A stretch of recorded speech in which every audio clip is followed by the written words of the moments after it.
अधमं वक्रतुण्डं च एकदन्तं द्वितीयकम् एकादशं गणपतिं द्वादशं तु गजाननं द्वादशैतानि नामानि त्रिसन्ध्ययः पठे नरः न च विघ्नभयं तस्य सर्वसिद्धिकरं प्रभो.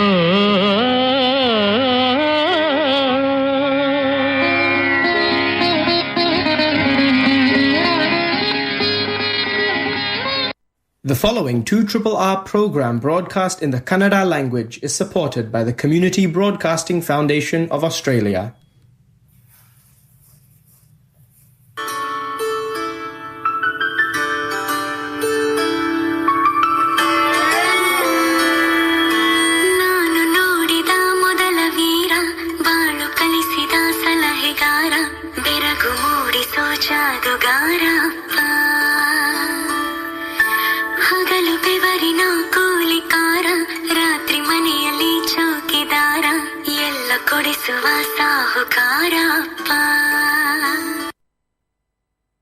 ಶ್ರೋತೃ ಬಾಂಧವರಿಗೆ ನಮಸ್ಕಾರ. ಸೆಪ್ಟೆಂಬರ್ 14, 2025 2RRR ಸಿಡ್ನಿ ಕನ್ನಡವಾಣಿ ಬಾನುಲಿ ಕಾರ್ಯಕ್ರಮಕ್ಕೆ ನಿಮ್ಮನ್ನ ಆತ್ಮೀಯವಾಗಿ ಸ್ವಾಗತ ಕೋರ್ತಾ ಇದ್ದೀನಿ. ನಾನು ಮಹೇಶ್ ರಾವ್. ಇವತ್ತಿನ ನೇರ ಪ್ರಸಾರ ನಮ್ಮ 2RRR ನಿಲಯದ ಹೆನ್ಲಿ ಸ್ಟುಡಿಯೋಯಿಂದ ಮೂಡಿ ಬರ್ತಾ ಇದೆ. ಸಿಡ್ನಿ ಕನ್ನಡವಾಣಿ ಬಾನುಲಿ ಕಾರ್ಯಕ್ರಮ ಪ್ರತಿ ಭಾನುವಾರ 1-2 2RRR ಕ್ಷೇತ್ರದ 88.5 FM ತರಾಂಗಾಂತರದಲ್ಲಿ, ಅಂತರ್ಜಾಲದಲ್ಲಿ tunein.com ಹಾಗೂ ನಿಮ್ಮ ಮೊಬೈಲ್ ಫೋನ್ ಟ್ಯಾಬ್ಲೆಟ್ಗಳಲ್ಲಿ ಸಿಂಪಲ್ ರೇಡಿಯೋ ಅಂತ ಆ್ಯಪ್ಗಳನ್ನ ಡೌನ್ಲೋಡ್ ಮಾಡಿದ್ರೆ ನಮ್ಮ ಕಾರ್ಯಕ್ರಮನ ನೀವು ಕೇಳಬಹುದು. ಹಾಗೂ ನಮ್ಮ ಕಾರ್ಯಕ್ರಮ ಮುಗಿದ ನಂತರ ಕಾರ್ಯಕ್ರಮದ ರೆಕಾರ್ಡಿಂಗ್ನ ನಮ್ಮ ಫೇಸ್ಬುಕ್, ಯೂಟ್ಯೂಬ್ ಹಾಗೂ ಇನ್ಸ್ಟಾಗ್ರಾಮ್ ಪೇಜ್ಗಳಲ್ಲಿ ಅಪ್ಲೋಡ್ ಮಾಡ್ತೀವಿ. ನಿಮಗೆ ಬಿಡುವಾದಾಗ ಕೇಳಬಹುದು. ನಮ್ಮ ಕಾರ್ಯಕ್ರಮದ ಬೆಳವಣಿಗೆಗೆ ನಿಮ್ಮ ಅಭಿಪ್ರಾಯ, ಸಲಹೆ, ಅನಿಸಿಕೆ ಹಾಗೂ ಟೀಕೆ ಬಹಳ ಮುಖ್ಯ. ನೀವು ಸಿಡ್ನಿಯಿಂದ 98162777, ಆಸ್ಟ್ರೇಲಿಯಾದ ಬೇರೆ ರಾಜ್ಯಗಳಿಂದ 0298162777 ಹಾಗೂ ಪ್ರಪಂಚದಾದ್ಯಂತ +61298162777ಗೆ ಕರೆ ಮಾಡಿ ನಮ್ಮ ಜೊತೆ ಮಾತಾಡ್ಬೋದು. ಅಲ್ಲದೆ ನಮ್ಮ ಫೇಸ್ಬುಕ್, ಯೂಟ್ಯೂಬ್ ಹಾಗೂ ಇನ್ಸ್ಟಾಗ್ರಾಮ್ ಪೇಜ್ಗಳಿಗೆ ಹೋದರೆ ಅಲ್ಲಿ ನೀವು ಕಮೆಂಟ್ ಕೂಡ ಮಾಡ್ಬೋದು. ಕಳೆದ ವಾರ ಆಸ್ಟ್ರೇಲಿಯಾದಲ್ಲಿ ಫಾದರ್ಸ್ ಡೇ ಆಚರಣೆ ಆಯಿತು. ನಮ್ಮ 2RRR ಸಿಡ್ನಿ ಕನ್ನಡವಾಣಿ ಬಾನುಲಿ ಕಾರ್ಯಕ್ರಮದ ತಂಡದಿಂದ ಎಲ್ಲ ಅಪ್ಪಂದರಿಗೆ ಅಪ್ಪಂದರ ದಿನಾಚರಣೆಯ ಶುಭಾಶಯಗಳು.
ಅಪ್ಪ ಅಮ್ಮ ಅಂದರೆ ಒಂದು ಯೂನಿವರ್ಸಲ್ ಸೆಂಟಿಮೆಂಟ್. ಒಂದು ಸಂತಸದ ಸಂಗತಿ ನಿಮ್ಮ ಜೊತೆ ನಾನು ಹಂಚ್ಕೊಳ್ಳೇಬೇಕು. ನಿಮಗೆಲ್ಲರಿಗೂ ಗೊತ್ತು, ನಮ್ಮ ಸಿಡ್ನಿ ಕನ್ನಡ ವಾಣಿ ಬಾನುಲಿ ಕಾರ್ಯಕ್ರಮನ 11 ವರ್ಷದಿಂದ ಶ್ರೀ ರಾಜ್ ನಟರಾಜನ್ ಅವರು ಶುರು ಮಾಡಿದ್ರು. ಅವ್ರದ್ದೇ ಒಂದು ಆಸ್ ಇಂಡಿಯನ್ ಟಿವಿ ಚಾನಲ್ ಇದೆ, ಹಲವಾರು ವರ್ಷಗಳಿಂದ ಅದನ್ನು ಕೂಡ ನಡೆಸ್ತಾ ಇದ್ದಾರೆ. ಅದು C31 ಚಾನಲ್ನ ಆಂಟನಾ ಅವಾರ್ಡ್ಸಲ್ಲಿ best culturally and linguistically diverse program ಅಂತ ನಾಮಿನೇಟ್ ಆಗಿದೆ. ಅವರಿಗೆ ಆ ನಾಮಿನೇಷನ್ಗೆ ಅಭಿನಂದನೆಗಳು. ನಿಮ್ಮ ಆಸ್ ಇಂಡಿಯನ್ ಚಾನಲ್ಗೆ ಅವಾರ್ಡ್ ಸಿಗಲಿ ಅಂತ ನಾವೆಲ್ಲರೂ ಹಾರೈಸ್ತೀವಿ. ನವೆಂಬರ್ನಲ್ಲಿ ಅದು ಅವಾರ್ಡ್ ಸೆರೆಮನಿ ಇದೆ, ಸೊ ಕಾದು ನೋಡೋಣ. ಹಾಗೆ 30-31 ಆಗಸ್ಟ್ 2025 ಫ್ರೆಂಡ್ಸ್ ಆಫ್ ಇಂಡಿಯಾ ಅವರು 30ನೇ ವರ್ಷದ ಗಣೇಶೋತ್ಸವ ಆಚರಣೆ ಮಾಡಿದ್ರು. ಅದು ಆ 2 ದಿನಗಳಂತೂ ಒಂದು ಸಿಡ್ನಿಲಿ ಒಂದು ಹಬ್ಬ ಥರಾನೇ ಆಯಿತು. ಅದ್ದೂರಿಯಾಗಿ ಕಾರ್ಯಕ್ರಮ ನಡೆಯಿತು. ನಮ್ಮ New South Wales premier Shri Chris Minns ಅವರು ಕೂಡ ಆ ಕಾರ್ಯಕ್ರಮದಲ್ಲಿ ಭಾಗವಹಿಸಿದ್ರು. ನಮ್ಮ ಸಿಡ್ನಿ ಕನ್ನಡ ವಾಣಿಯ ಶ್ರೀಮತಿ ಲಕ್ಷ್ಮೀ ಶೇಖರ್ ಅವರು ಆ 2 ದಿನದ ಕಾರ್ಯಕ್ರಮದ ಪ್ರತಿಕ್ರಿಯೆಗಳನ್ನ ವಿಶೇಷ ಸಂದರ್ಶನವಾಗಿ ನಮಗೆ ತಂದಿದ್ದಾರೆ. ಇದರ ಭಾಗ 1 ಈಗ ಕೇಳೋಣ. Thank you, Mr. Mins, for agreeing to speak to us. Welcome to 2RR Sydney Kannada Vani. Any message that you would like to pass on to the Australian Indian community today? No, it's a privilege to be here. It's such a wonderful community event, and increasingly it's not just about the Indian community in Sydney, it's for everyone to enjoy. And I love the fact that Friends of India are doing this in the street and having a street parade. I think that's a fantastic addition to the annual festival. And basically it's just a privilege to celebrate our wonderful Indian Australian community in Western Sydney in particular. They do so much for our state, hard-working, family-oriented. It's a beautiful community, and it's a privilege to be the Premier on days like today. Thank you so much. Thank you so much for speaking. 1995 ಮೊದಲ ಸಲ ನಾವೆಲ್ಲ ಅಂದ್ರೆ 2000 ಒಂದು Olympics ಏನಿತ್ತು, ಅದಕ್ಕೆ ಮುಂಚೆ ಸುಮಾರು ಒಂದು ಟೆಕ್ನಿಷಿಯನ್ಸ್ ಒಂದು ಇನ್ಫ್ಲೋ ಇತ್ತು. ತುಂಬಾ ಜನ ನಾವು ಬೆಂಗಳೂರಿಂದ ಬಂದ್ವಿ. ಅದೆಲ್ಲ ಒಟ್ಟಿಗೆ ಬಂದಾಗ 95 ನಾವು ಎಲ್ಲರೂ ಒಟ್ಟು ಜೊತೆಲಿ ಮಾಡಬೇಕು ಅಂತ ಹೇಳಿ ಇವಾಗ ಇಲ್ಲಿ ಕ್ಯಾಸಲ್ ಸ್ಟ್ರೀಟ್ ಅಲ್ಲಿ ದೇಶಿಕನ್ ಮನೇಲಿ ಫಸ್ಟ್ ನಮ್ಮ ಗಣೇಶೋತ್ಸವ ಶುರು ಆಯ್ತು. ಸೊ ಅಲ್ಲಿ ಅದಾದ್ಮೇಲೆ ಮುಂದಿನ ವರ್ಷ ನಾವು ಇಲ್ಲಿ ವಾರ್ವಿಕ್ ಫಾರ್ಮ್ ಹಾಲ್ ಹೋದ್ವಿ. 2 ವರ್ಷ ಹಾಲ್ ಮಾಡಿದ್ವಿ. ಅದಾದ್ಮೇಲೆ ಲೈಬ್ರರಿ ಬಂದ್ವಿ. 3 ವರ್ಷ ಇಲ್ಲಿ ಇದ್ವಿ. ಸೊ ಬೇರೆ ಬೇರೆ ಕಡೆ ಹೋಗ್ತಾ ಹೋದ್ವಿ. ಕ್ರಮೇಣ ಏನನ್ಸಂತ ಹೇಳಿದ್ರೆ ನಮ್ಮ ನೆಕ್ಸ್ಟ್ ಪೀಳಿಗೆ, ಯಾಕಂದ್ರೆ ಅವಾಗ ಬಂದಂಥವ್ರು ಎಲ್ಲರೂ ಬ್ಯಾಚುಲರ್ಸ್ ಆಗಿ ಬಂದರು, ಆಮೇಲೆ ಮದುವೆ ಆದರು. ಎಕ್ಸೆಪ್ಟ್ ಫಾರ್ ಮೀ 4-5 ಜನ ಬಿಟ್ಟರೆ ಮದುವೆ ಆಗಿ ಬಂದವರು, ಉಳಿದವರೆಲ್ಲ ಬ್ಯಾಚುಲರ್ಸ್ ಆಗಿ ಬಂದು ಮದುವೆ ಆದವರು. ಸೊ ಅವಾಗ ಎಲ್ಲರ ಮನಸ್ಸೆಲ್ಲ ಅನ್ನಿಸ್ತು, ಈ ಥರ ಇಲ್ಲಿ ಏನು ನಮ್ಮ ಮಕ್ಕಳಿಗೆ ಮುಂದಿನ ಪೀಳಿಗೆಗೆ ಏನು ಸಿಗ್ತಾ ಇಲ್ಲ ಅಂದರೆ ಈ ಕಲ್ಚರಲ್ ಒಂದು ಎಕ್ಸ್ಪೋಜರ್. ಸೊ ಅದಕ್ಕೋಸ್ಕರ ಒಂದೇನಾದರೂ ಮಾಡಬೇಕು, ಸಾಂಸ್ಕೃತಿಕವಾಗಿ ನಮ್ಮ ಮಕ್ಕಳಿಗೆ ಇದೆಲ್ಲ ನಡೆಯುತ್ತೆ ನಮ್ಗೆ ಗೊತ್ತಾಗಬೇಕು ಅನ್ನೋಕ್ಕೋಸ್ಕರ ಏನು ಮಾಡಿದ್ವಿ. ಅವಾಗ ಸಣ್ಣ ಪ್ರಮಾಣದಲ್ಲಿ ಶುರು ಮಾಡಿದ್ವಿ. ಮೊದಲನೇ ಸಲ ಗಣೇಶೋತ್ಸವ ಮಾಡಿದಾಗ ಸುಮಾರು ಒಂದು 20-25 ಜನ ಇದ್ರು ಅಷ್ಟೇ. ಕ್ರಮೇಣ ಬೆಳೀತಾ ನಾವು ನೋಡ್ತಿರ್ತಾರೆ. ಇದು 30ನೇ ವರ್ಷ. ಇದು 30ನೇ ವರ್ಷಕ್ಕೆ ನಮಗೊಂದು ಸುಮಾರು ಹೇಳ್ತೀವಿ 3,000-5,000 ಜನ 2 ದಿವಸಕ್ಕೆ ಬರ್ತಾರಲ್ಲ ಒಟ್ಟಿಗೆ. ಆದರೆ ಇದ್ರ ವಿಶೇಷತೆ ಅಂತ ಹೇಳಿದ್ರೆ ಕಂಪ್ಲೀಟ್ ಆಗಿ ಶುಕ್ರವಾರ ಸಂಜೆಯಿಂದ ಹಿಡಿದು ಭಾನುವಾರ ಸಂಜೆವರೆಗೂ ಸಂಪೂರ್ಣವಾಗಿ ವಾಲಂಟರಿ. ಯಾರು ಅದೇ ಎಕ್ಸ್ಟರ್ನಲ್ ಬಾಡೀಸ್ ಯಾವುದೇ ಎಂಗೇಜ್ ಮಾಡಲ್ಲ. ಪ್ರತಿಯೊಬ್ಬ ಬರುವಂಥ ತಂದೆ ತಾಯಿ ಅಥವಾ ವಾಲಂಟಿಯರ್ ಅಷ್ಟು ಜನ ನಾನೇನು ಕಾಂಟ್ರಿಬ್ಯೂಟ್ ಮಾಡಬಲ್ಲೆ ಅನ್ನೋಂಥ ಒಂದು ಒಳ್ಳೆ ಭಾವನೆಯಿಂದ ಬರ್ತಾರೆ. ಯಾವುದೇ ಪ್ರತಿಫಲದ ಅಪೇಕ್ಷೆ ಇಲ್ಲದೆ ನಾ ಮಾಡ್ತೀನಿ, ಸಮಾಜಕ್ಕೆ ಹಿತಕ್ಕೋಸ್ಕರ ನಾನು ಮಾಡುವಂಥ ನನ್ನ ಜವಾಬ್ದಾರಿ ಅನ್ನೋಂಥ ಒಂದು ಭಾವನೆಯಿಂದ ಕೆಲಸ ಮಾಡ್ತಿದ್ದಾರೆ. ಆ ದೇವ್ರ ದಯೆ ಮತ್ತೆ ಒಳ್ಳೆ ಒಂಥರ ಸ್ವಯಂ ಸೇವಕರ ಗುಂಪು ನಮ್ಮ ಜೊತೆ ಸಿಕ್ಕಿರೋದಾಗಿ ಅಷ್ಟು ಜನ ಒಳ್ಳೆ ಭಾವನೆಯಿಂದ ನಾನು ಏನು ಮಾಡಬಲ್ಲೆ ಅನ್ನುವಂಥ ಒಂದು ಒಳ್ಳೆ ಭಾವನೆಯಿಂದ ಬಂದು ಕೆಲಸ ಮಾಡ್ತಿದ್ದಾರೆ. ಅದು ಬಹುಶಃ ಫ್ರೆಂಡ್ಸ್ ಆಫ್ ಇಂಡಿಯಾ ಗಣೇಶೋತ್ಸವದ ತುಂಬ ದೊಡ್ಡ ಶಕ್ತಿ ಅದೇ ಅನ್ಸುತ್ತೆ. ಪ್ರತಿಯೊಬ್ಬರು ಯಾವುದೇ ಚಿಕ್ಕ ಕೆಲಸ ಆಗಲಿ ದೊಡ್ಡ ಕೆಲಸ ಆಗಲಿ, ನಾವು ಸ್ಟೇಜ್ ಮೇಲೆ ಬರ್ತೀವಿ, ಸ್ಟೇಜ್ ಮೇಲೆ ಬರದೇ ಇರ್ಬೋದು, ಆದರೆ ಪ್ರತಿಯೊಬ್ಬರಿಗೂ ಅನ್ಸುತ್ತೆ I am equally important ensuring that Ganeshotsav is executed properly ಅಂತ ಹೇಳಿ. ಆ ರೀತಿ ಇಡೀ ಕನ್ನಡ ಜನಾಂಗ ಮಾತ್ರ ಅಲ್ಲ, ಪ್ರತಿಯೊಂದು ಭಾರತೀಯ ಜನಾಂಗವನ್ನು ಒಟ್ಟಿಗೆ ಬಂದು ಇದಕ್ಕೆ ಸಂಪೂರ್ಣವಾಗಿ ಸಪೋರ್ಟ್ ಮಾಡ್ತಾರೆ. ಅದಕ್ಕೆಲ್ಲಕ್ಕಿಂತ ಹೆಚ್ಚಾಗಿ ಗಣೇಶನ ಆಶೀರ್ವಾದ ಇದೆ, ಅದರಿಂದ ನಡೀತಾ ಇದೆ ಅನ್ಸುತ್ತೆ. Thank you. ಈಗ ತಾನೇ ಮಾತಾಡಿದವರು ರಮ್ಯಾ ವರನ್ ಅವರು ಆಕ್ಚುಲಿ ನಾನು ಅವ್ರನ್ನ ಡಿಸ್ಕ್ರೈಬ್ ಮಾಡಬೇಕಾದ್ರೆ ದ ಸ್ಪೈನ್ ಆಫ್ ಗಣೇಶೋತ್ಸವ ಅಂತ ಹೇಳ್ತೀನಿ. And he is very instrumental ಎಲ್ಲತ್ರಲ್ಲೂ. ಅವ್ರ ಮೇಲ್ವಿಚಾರಣೆಯಲ್ಲಿ ನಾನು ನೋಡಿದಾಗಿಂದ, ನಾನು ಈ ಗಣೇಶೋತ್ಸವದಲ್ಲಿ ಇನ್ವಾಲ್ವ್ ಆಗಿ ಅರೌಂಡ್ 27 ವರ್ಷ ಆಯಿತು. ನಾನು 27 ವರ್ಷದಿಂದ ಬರ್ತಾ ಇದ್ದೀನಿ. 27 ವರ್ಷದಿಂದನೂ ರಮ್ಯಾ ವರನ್ ಅವ್ರ ಕೆಲಸ ಮಾಡ್ತಾ ಇರೋದನ್ನ ನೋಡ್ತಾ ಬಂದಿದ್ದೀನಿ. So I will thank you very much. ನಮಸ್ಕಾರ. ಈಗ ನನ್ನ ಜೊತೆ ಇದ್ದಾರೆ ಶಶಿಪ್ರಭಾ ಅವರು. ಇವರು ಒಂದು 25 ವರ್ಷದಿಂದ ಗಣೇಶೋತ್ಸವದಲ್ಲಿ ಎಲ್ಲ ರೀತಿಯ ಆಕ್ಟಿವಿಟೀಸ್ ಅಲ್ಲಿ ಅವರು ವಾಲಂಟಿಯರ್ ಆಗಿ ಕೆಲಸ ಮಾಡಿದ್ದಾರೆ. ಎಸ್ಪೆಷಲಿ ಅವರು ಪೂಜಾ ಟೀಮಲ್ಲಿ she has been a huge influence and also back bone. So ಇವಾಗ ಮಾತಾಡ್ತಾರೆ ಶಶಿಪ್ರಭಾ ಅವರು. ನಮಸ್ತೆ. ಪೂಜಾರಿಂದ 1999 ವಾಲಂಟಿಯರ್ ಮಾಡಿ ಹೆಲ್ಪ್ ಮಾಡ್ತಾ ಇದ್ವಿ. ಆ ದೇವ್ರ ಕರೆಸಿ ಪ್ರತಿ ವರ್ಷ ಮಾಡಿಸ್ಕೊತಾರೆ. ನಾವು ಶುರು ಮಾಡಿದಾಗ ಅವಾಗ ನಾನು ಬಂದಾಗ ಒಂದು 500-600 ಜನ ಬರ್ತಾ ಇದ್ದಿದ್ದು. ಈಗ ವಾಲಂಟಿಯರ್ಸ್ ಕೂಡ ಪ್ರತಿ ಸಲ ಬಂದು ನಾವೇನಾದ್ರು ಮಾಡ್ಬೋದಾ ಅಂತ ಬಂದು ಉತ್ಸಾಹದಿಂದ ಮಾಡ್ತಾ ಇರೋದು ನೋಡಿ ನಮ್ದೊಂದು ದೊಡ್ಡ ಗ್ರೂಪೇ ಮಾಡಿಕೊಂಡು ಡೇ 1ಗೆ ಡೇ 2ಗೆ ಎಲ್ಲರಿಗೂ ರೆಡಿ ಮಾಡಿಕೊಂಡು ಆ ಭಗವಂತ ತುಂಬಾನೇ ಚೆನ್ನಾಗಿ ಮಾಡಿಸ್ಕೊಡ್ತಾ ಇದ್ದಾನೆ. ಪ್ರತಿ ವರ್ಷ ನಾವು ತಪ್ಪಿಸ್ಕೊಳ್ಳೋಂಗೆ ಇಲ್ಲ ಅನ್ನೋ ತರ ಬಂದ್ ಮಾಡಿಸ್ಕೊದೆ. 30ನೇ ವರ್ಷದಂತೂ ನಮ್ಗೆ ತುಂಬಾ ಹೆಮ್ಮೆ ಆಗ್ತಿದೆ. ದ ಗ್ರೋತ್ ಇಸ್ ಸೀನ್ ಅಷ್ಟೇ. ನಾನು ಏನಂದ್ರೆ ಅದು ಅಷ್ಟು ನಾವು ಶ್ರದ್ಧೆಯಿಂದ ಮಾಡ್ತಾ ಇರೋದು ಕಾಣ್ತಾ ಇದೆ ಅನ್ನೋದು ಇದೇ ಇದು ಪ್ರೂಫ್. 5,000 ಜನ ಮೇಲ್ ಬರೋದ್ರಿಂದ ಅಂಡ್ ಇದೊಂದೇ ಇವೆಂಟ್ ಒಂಥರ ಎಲ್ಲ ನಮ್ಮ ಕನ್ನಡಿಗರು ಎಲ್ಲ ಇವಾಗ ಎಲ್ಲ ಮುಂಚೆ ಶುರು ಮಾಡಿದ ಕನ್ನಡಿಗರಾದ್ರು ಎಲ್ಲ ಇದರಿಂದ ಬಂದು ನೋಡ್ತಿದ್ದಾರೆ. ಸೊ ಅದು ಸಂತೋಷ. ಅಂಡ್ ಇನ್ನು ತುಂಬಾ ಮುಖ್ಯವಾಗಿ ನಮ್ಮ ಮಕ್ಕಳು ಇದನ್ನ ಮುಂದುವರ್ಸ್ಕೊಂಡು ಅವ್ರು ಬರ್ತಾ ಇದ್ದಾರೆ. ಈಗ ಮುಂದಿನ ಪೀಳಿಗೆ ಈ ವರ್ಷ ಅಂತೂ ನಾವು 2-3 ವರ್ಷದಿಂದ ನಾವು ಮುಂದಿನ ಪೀಳಿಗೆ ಅವ್ರು ಬಂದ್ ಮಾಡ್ಬೇಕು ಅಂತ ಕೇಳ್ತಾ ಇದ್ವಿ. ಈ ವರ್ಷ ಅದು ತುಂಬಾನೇ ಸಕ್ಸಸ್ ಆಗಿ ನಮ್ಮ ಮಕ್ಕಳು ಬಂದು ನಿಂತ್ಕೊಂಡು ಅವ್ರು ನಡೆಸ್ಕೊಡ್ತಾ ಇದ್ದಾರೆ. ಅದು ತುಂಬಾನೇ ಸಂತೋಷದ ವಿಷಯ. Thank you Shashiprabha. It was so nice. We do all this in our home country. It feels like we are very divine and blessing that we were able to feel the presence like we are in our root where we come from. Yeah. I know. It's good as like it was an authentically using a pandit and everything. So it was really good. Okay. And your name, please? My name is Anand. Shobha. Yeah. Is this your first time doing the puja? First time doing the puja. If you have registered, I'm sure you will. Any feedback you have for us to improve the puja? It's a very good. I had a very divine blessings today. And prasad. I feel good factor. Thank you. Also, can we please? What do you think? We loved it actually. ತುಂಬಾ ಇಷ್ಟ ಆಯ್ತು. ಚೆನ್ನಾಗಿ ನಡೆಸ್ಕೊಟ್ರು. ಪೂಜೆ ಮಾಡಿದ್ದು ಸಂತೋಷ. ಪೂಜೆ ಮಾಡಿದ್ದೆಲ್ಲ ತುಂಬಾ ಖುಷಿ ಆಯ್ತು. ಅಚ್ಚುಕಟ್ಟಾಗಾಯ್ತು. ಎಲ್ಲ ಚೆನ್ನಾಗಾಯ್ತು. Thank you. ನಿಮ್ಮ ಹೆಸರು? ಮಾನಸ ಅಶ್ವಥ್. ಓಕೆ. ಹೊಸದಾಗಿ ಬಂದಿದ್ದೀರಾ? ಇಲ್ಲ, 10 ವರ್ಷ ಆಯ್ತು. 10 ವರ್ಷ ಆಯ್ತು. ಬಟ್ ಇದು 3ನೇ ಸತಿ ಬರ್ತಾ ಇರೋದು ಇಲ್ಲಿ. ಈ ಸತಿ ಇದನ್ನ ಬುಕ್ ಮಾಡಿ ಬಂದ್ವಿ. So it was good. Very good. Thank you. ಚೆನ್ನಾಗಿ ಅನಿಸ್ತು. ಫಸ್ಟ್ ಟೈಮ್ ಬಂದಿರೋದು ನಾವು ಇಲ್ಲಿಗೆ. First time. ನಿಮ್ಮ ಹೆಸರು? ಶಿಲ್ಪಾ. ದೀಪಕ್. ಪೂಜೆ ಮಾಡಿದ್ದು ಹೇಗೆ ಅನ್ನಿಸ್ತು? ಚೆನ್ನಾಗಿ ಮಾಡಿ ಪದ್ಧತಿ ಪ್ರಕಾರ ಚೆನ್ನಾಗಿತ್ತು. ಎಲ್ಲ ಅರೇಂಜ್ಮೆಂಟ್ ಚೆನ್ನಾಗಿದೆ. ವಾಲಂಟಿಯರ್ಸ್ ಬಹಳ ಸಪೋರ್ಟ್. ಏನಾದರೂ ಫೀಡ್ಬ್ಯಾಕ್ ಇದೆಯಾ ನಿಮ್ಮಿಂದ? ಚೆನ್ನಾಗಿದೆ. ತೃಪ್ತಿ ಆಯಿತು ಬಂದಿದ್ದು.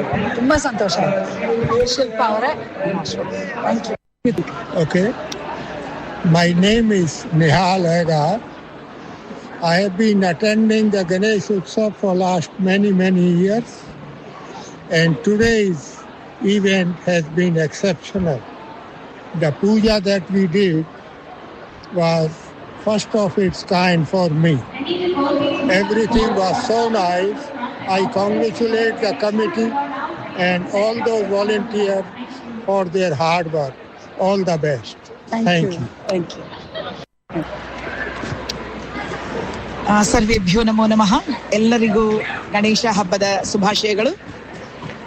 ಫ್ರೆಂಡ್ಸ್ ಆಫ್ ಇಂಡಿಯಾ ಅಸೋಸಿಯೇಷನ್ ಅವರು ಈ ನಮ್ಮ ಗಣೇಶೋತ್ಸವವನ್ನು ಸಿಡ್ನಿಯವರೆಗೆ ತಂದು ಸುಮಾರು 30 ವರ್ಷಗಳಿಂದ ಸತತವಾಗಿ ನಮ್ಮ ಸಂಸ್ಕೃತಿಯನ್ನು ಹಾಗೂ ನಮ್ಮ ದೇಶದ ಮುಖ್ಯ ಆಹಾರ, ಉಡುಪು ಎಲ್ಲದನ್ನು ಕೂಡ ಇಲ್ಲಿ ನಾವು ಪ್ರದರ್ಶನ ಮಾಡುವುದು ಅಂತ ಅಲ್ಲ, ಇಲ್ಲಿ ನಾವು ಒಂದು ಸಂಭ್ರಮದಿಂದ ಆಚರಣೆ ಮಾಡುವಂತಹ ಒಂದು ಅವಕಾಶವನ್ನು ಮಾಡಿಕೊಟ್ಟಿದ್ದಾರೆ. ಮುಖ್ಯವಾಗಿ ಇಲ್ಲಿ ಪೂಜೆಯ ಮುಖ್ಯ ಉದ್ದೇಶ ಏನು, ಆ ಪವಿತ್ರೀಕರಣಕ್ಕೆ ಎಂತಹ ಸ್ಥಾನ ಇರಬೇಕು, ಆ ಸ್ಥಾನದಲ್ಲಿ ಯಾರ್ಯಾರು ಕೂತ್ಕೊಳ್ಬಹುದು ಪೂಜೆಗೆ ಎನ್ನುವಂತಹ ಒಂದು ವಿಶೇಷವಾದಂತಹ ಒಂದು ಅವಕಾಶವನ್ನು ಮಾಡಿಕೊಟ್ಟು ಮಕ್ಕಳು, ಯುವಕರು ಎಲ್ಲರಿಗೂ ಕೂಡ ವೃದ್ಧರಿಂದ ಯಾವ ಒಂದು ವಿಷಯ ತಿಳಿಯಪಡಬೇಕು, ಮುಂದಿನ ಪೀಳಿಗೆಗೆ ಅದನ್ನ ಸಾಂಗೋಪಾಂಗವಾಗಿ ತಿಳಿಸ್ಕೊಡ್ತಾ ಇದ್ದಾರೆ. ಅಷ್ಟೇ ಅಲ್ಲದೇನೆ 2 ದಿವಸದ ಈ ಕಾರ್ಯಕ್ರಮಕ್ಕೆ ಸುಮಾರು 2-2.5 ತಿಂಗಳಿಂದ ಇವರು ಪೂರ್ವ ಸಿದ್ಧತೆಯನ್ನ ಮಾಡಿಕೊಂಡು ರಂಗಮಂಚ ಅಂದ್ರೆ ಹೀಗೆ ಇರಬೇಕು, ಭಗವಂತ ಹೀಗೆ ಇರಬೇಕು, ಅದನ್ನೂ ಸಹ ಇಷ್ಟು ಪ್ರಮಾಣದಲ್ಲಿ ಇರಬೇಕು, ಇದಕ್ಕೆ ಇಂತಹ ಒಂದು ಅಲಂಕಾರ ಇರಬೇಕು ಅಂತ ಪ್ರತಿ ವರ್ಷವೂ ಯೋಚನೆ ಮಾಡಿ ಸಿಡ್ನಿ ಮಹಾನಗರದಲ್ಲಿರುವಂತಹ ಪುಟ್ಟ ಮಕ್ಕಳಿಂದ ಹಿಡಿದು ದೊಡ್ಡವರವರೆಗೂ ಕೂಡ ಸಾಂಸ್ಕೃತಿಕ ಕಾರ್ಯಕ್ರಮಗಳಲ್ಲಿ ಭಾಗವಹಿಸುವಂತಹ ಅವಕಾಶವನ್ನ ಮಾಡಿಕೊಟ್ಟು ಭಾರತದ ಸಾಂಸ್ಕೃತಿಕ ಹಾಗೂ ಸಾಮಾಜಿಕ ವೈವಿಧ್ಯತೆಗಳನ್ನ ರಂಗಮಂಚದಲ್ಲಿ ಪ್ರದರ್ಶನ ಮಾಡುವುದಕ್ಕೆ ಅವಕಾಶ ಮಾಡಿಕೊಟ್ಟಿದ್ದಾರೆ. ಇಂತಹ ಒಂದು ಕಾರ್ಯಕ್ರಮಕ್ಕೆ ಸುಮಾರು 30 ವರ್ಷದಿಂದ ಎಲ್ಲರೂ ಭಾಗವಹಿಸಿ ಆ ಭಗವಂತನ ಆಶೀರ್ವಾದಕ್ಕೆ ಪಾತ್ರರಾಗಿದ್ದಾರೆ ಅಂತ ಹೇಳ್ತಾ ಈ ನನ್ನ 2 ಮಾತುಗಳನ್ನು ಮುಗಿಸ್ತಾ ಇದ್ದೀನಿ. ಧನ್ಯವಾದಗಳು. ಥ್ಯಾಂಕ್ ಯು ಮೀನಾ ಶ್ರೀನಿವಾಸನ್ ಅವರೇ. Thank you. ನಮಸ್ಕಾರ. ನಂದಿನಿ ಹಾಗೂ ಪ್ರೀತಿ ಅವರಿಗೆ ಈ ವರ್ಷದ main coordinators of the whole Ganeshotsav program. ಇವತ್ತು ಈ ಸರಿ 30ನೇ ವರ್ಷದ್ದು ಇನ್ನೂ ವಿಜೃಂಭಣೆಯಿಂದ ನಡೀತಾ ಇದೆ.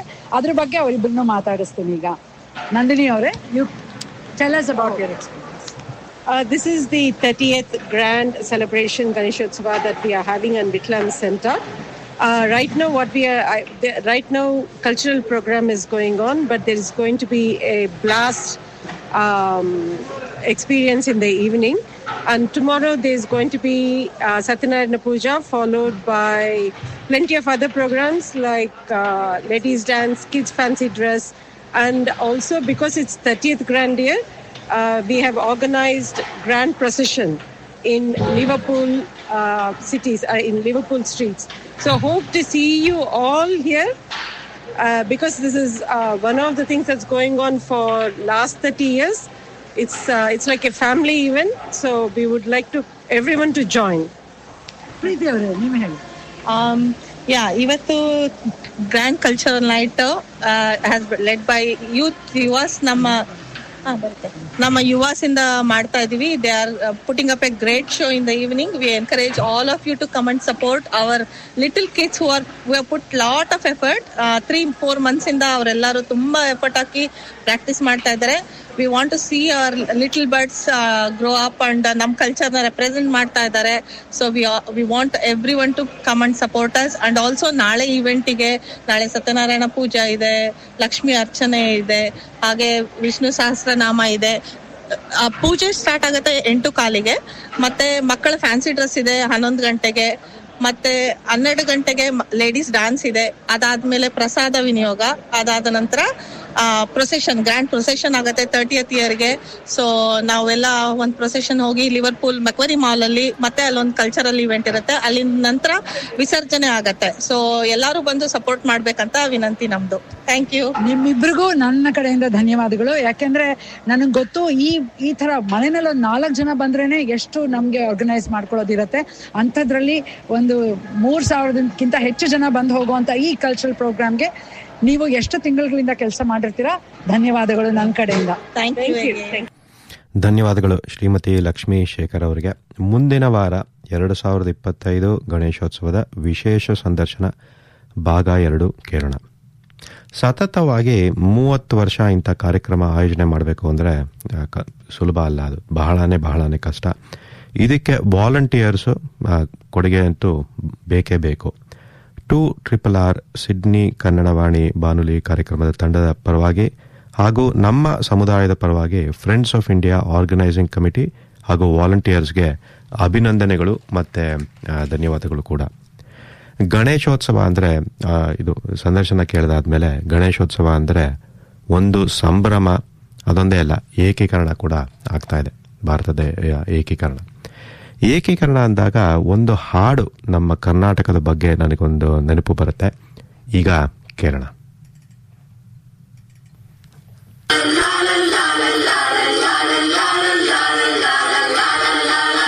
ಕುವೆಂಪು ನಾಡು ಕಳಲೆ ಸಾರು ಅಡ್ಕೆ ಕೊಯ್ಲು ಕೊಟ್ಟೆ ಕಡುಬು ಸಿಯ್ಯ ಕೈಯ ಮಳೆ ಹುಯ್ಯ ನನ್ನೂರ್ ತೀರ್ಥಹಳ್ಳಿ ಕೆಂಪೇಗೌಡ ಕಟ್ಟಿದ ನಾಡು, ಫಿಲ್ಟರ್ ಕಾಫಿ ಮಸಾಲ ದೋಸೆ ಎಲ್ಲ ಭಾಷೆ ಸಿಗೋ ಜಾಗ ನಮ್ಮ ಬೆಂಗಳೂರು.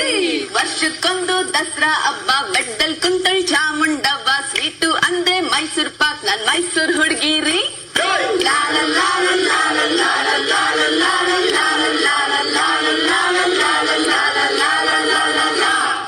ಹಾಸನ ಹೇಮಾವತಿ, ಬೇಲೂರು ಹಳೆಬೀಡು, ಒತ್ತು ಶಾವ್ಗೆ ಆಲೂಗೆಡ್ಡೆ ನಮ್ಮೂರ್ ಹಾಸನ ರೀ.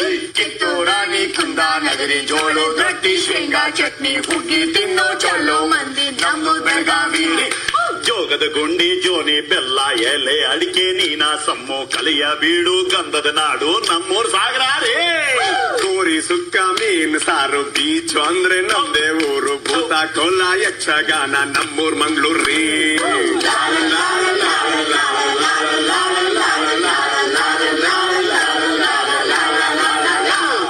ಬಂಡೀಪುರ, ಬಿಳಿಗಿರಿ ರಂಗ, ಗಗನ ಚುಕ್ಕಿ, ಮಲೆಮಾದಪ್ಪ, ಅಣ್ಣೋರ್ ಹುಟ್ಟಿದ ಜಿಲ್ಲೆ ನಮ್ದು ಚಾಮರಾಜನಗರ ರೀ. ಗೊಂಬೆ ನಾಡು, ಕಣ್ವಾಡ, ಕೋಟೆ ಬೀದಿಲ್ ಕಬ್ಬಾಳಮ್ಮ, ಒತ್ರನೆ ಉಣ್ತೀವ್ ಮುದ್ದೆ ಸಾರು ನಮ್ದು Channapatna.